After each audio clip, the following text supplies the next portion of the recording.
Alô, nação do Mengão! O Coluna do Fla tá concorrendo ao prêmio IBEST na categoria Esportes. Vamos votar e votar muito para mostrar a força da nação rubro-negra e ajudar o Coluna do Fla a ganhar esse prêmio importante. Vamos votar! O link tá na descrição do vídeo e fixado nos comentários. Pelo amor de Deus. Vou até anotar aqui, ó, pro Rafa falar aqui, ó. Tem o Danilo Araújo que falou, aqui é Galo, Gil conta a história da Maria Maratona. Eu vou anotar aqui que eu tenho umas histórias também, pedir pro Gil contar e vai lá. Mauro César Pereira, seu amigo. Eu entendo o seguinte, houve uma transformação muito grande dos comentários que ele fazia no passado para os que ele realiza no presente. Na verdade, hoje, ele idolatra tudo o que ele execrava no passado. Ele execrava um jogo ganho sem justificativas, ele execrava uma estratégia de defesa inflexível para o futebol.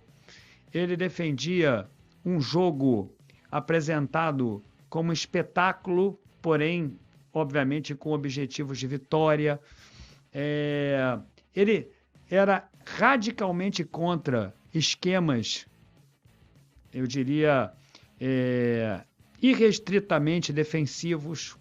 Ele execrava o Abel, ele execrava o Filipão.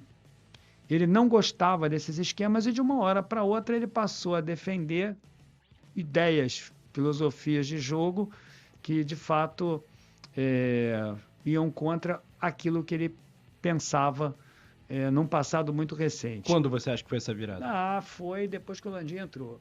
Ele execrava muito o Bandeira, botou o apelido do Bandeira. Aliás, ele gosta de alcunhar as pessoas, ele botou o apelido do Bandeira de Banana de Melo, era muito crítico do Bandeira e agora eu quase que não vejo críticas a quem está ali na gestão.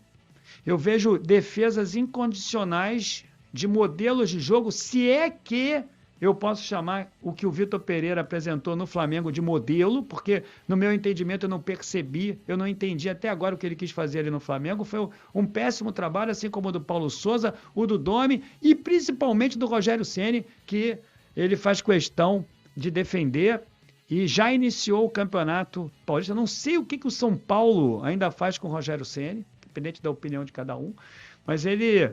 Campeonato Brasileiro, perdeu agora pro Botafogo. Perdeu pro Botafogo. E perde tudo sempre porque tem um modelo de jogo que, no meu entendimento, também não consigo entender, mas é covarde. E eu não gosto de modelos de jogo que sejam covardes. Principalmente no Flamengo, cuja identidade nós sabemos qual é.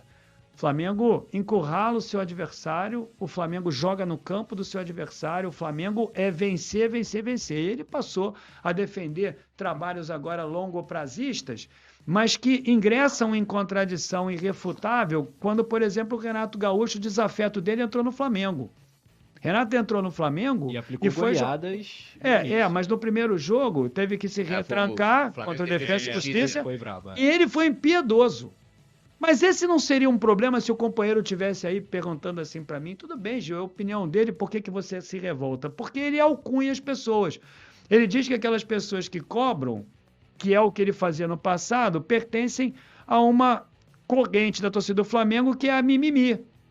Então as pessoas vão lá no chat e ficam dizendo, seguidoras do Mauro, tem todo o direito, mas vai lá, mimimi, mimimi, o tempo inteiro, aquela coisa toda, e eu acho que é uma influência malévola. Mas ainda assim eu não falaria nada, só diria que não discordo, que não concordo. O problema todo dele é que ele alcunha essas pessoas, então resolvi alcunhá-lo também de capitão passapano, porque para mim ele é o capitão do passapanismo que tem aí, rapaz. Porque como é que pode ser condescendente com o jogo que o Flamengo praticava?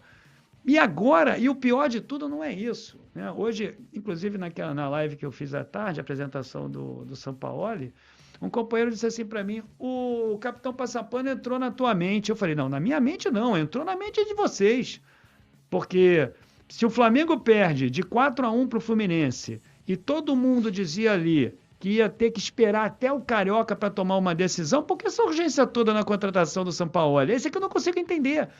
Você pode até concordar que o Flamengo precisasse de um treinador imediatamente, mas aquele que defendeu o Vitor Pereira até o final do Carioca para ver como ia ficar, principalmente depois de ter perdido inúmeros títulos aqui, é de fato o responsável por o que está acontecendo aqui também. Aliás, todos nós somos, né? Mas é de fato. Porque você pode esperar até o Campeonato Carioca, mas o Flamengo não pode esperar uns 2 ou 3 jogos. Porque eu não caio nessa, viu, Túlio? Eu não acho, sinceramente, meus amigos lá do clube, eles me dizem isso. Eu não vou cair nessa de que o Landim queria o Mister. Eu não vou cair nisso. Tudo bem, o São Paulo entrou, eu desejo a ele boa sorte, obviamente, tem que desejar, sou rubro-negro. Eu acho que pode dar certo, né? Dependendo da forma como a torcida o veja, inclusive. Eu não acho que foi verdade o que aconteceu. E ele consegue ingressar na mente das pessoas, influenciando e tornando ali um homem que foi um ídolo, que foi a principal peça daquela conquista, como um pária. Ele consegue apresentar ali o Jorge Jesus como um traidor da bandeira rubro-negra. E, mais uma vez, comparando situações completamente diferentes e, principalmente, enveredando para o lado pessoal. Em determinada live aí, ele falou que eu era o pobre diabo de regata bolsominion. Foi o que eu falei. Em outra live aí, eu jamais, o pessoal tá aí, sabe disso, jamais, quando foi que eu mandei alguém lá atrapalhar o trabalho dele? Nunca fiz isso, nunca faria uma coisa, não me interessa. Aí ele disse que as pessoas estavam sendo mandadas por um cafajeste. Isso aí Mas tu nunca conversou com ele assim? Eu fiz uma live com ele, uma vez lá no Urubucã. Eu te diria que ele se portou... Foi uma época difícil para a política aqui do Brasil, era uma época de pandemia, e estavam acontecendo realmente ideias, debates entre a pseudo-direita e a pseudo-esquerda aqui no Brasil em torno do trato da pandemia. E ele foi lá no canal Urubucã e as pessoas sabiam do viés esquerdista dele, e muitas pessoas entraram lá e começaram a execrá-lo, e teve uma hora que ele perdeu a paciência, perdeu o centro lá, e ele esculhambou as pessoas que pensavam diferente dele. Mesmo assim, foi um debate bom, foi respeitoso, eu até concordo com certas ideias dele, mas isso aí é uma outra história. E aí ele começou a agir dessa maneira com o Rogério Ceni. Ele fez uma entrevista exclusiva, engraçado, né? Sempre com entrevistas exclusivas, fez uma entrevista, aquela ali, para lustrar a imagem do Rogério Ceni, com perguntas absolutamente infantis até, preparando a bola para o Rogério Ceni ali empurrar para o gol. Aí eu fiz um vídeo, fiz uma crítica, porque eu acho que aquilo ali atrapalha pra caramba. Ele conversou comigo pelo Twitter, tentou me mostrar que o fato de não ser jornalista implicava numa falta de capacidade cognitiva da minha parte de entender isso o propósito da entrevista. Ou... no privado, no Twitter. Entendi. Foi uma conversa respeitosa. Sim. E que me vi obrigado a... Falar em falta de capacidade cognitiva deixa de ser respeitosa. Né? Mas na verdade não houve ofensa verbal. Certo. E eu também tive a oportunidade de mostrar para ele que para opinar sobre o Flamengo, para opinar sobre o futebol, para opinar sobre gestão do futebol, para opinar sobre sociologia do futebol, porque isso tudo está envolto dentro do contexto do esporte, eu não precisava ser... um jornalista para poder opinar. Né? Eu, como economista e estudioso... Fazer igual o Ricardo. Qual é a sua corrente filosófica? Porque agora você sabe que tem uma horda de intelectuais que dizem que só pode criticar técnico do Flamengo, falar de futebol, nem que é jornalista. Intelectual. Você tem que ter uma pesquisa científica sobre aquele assunto.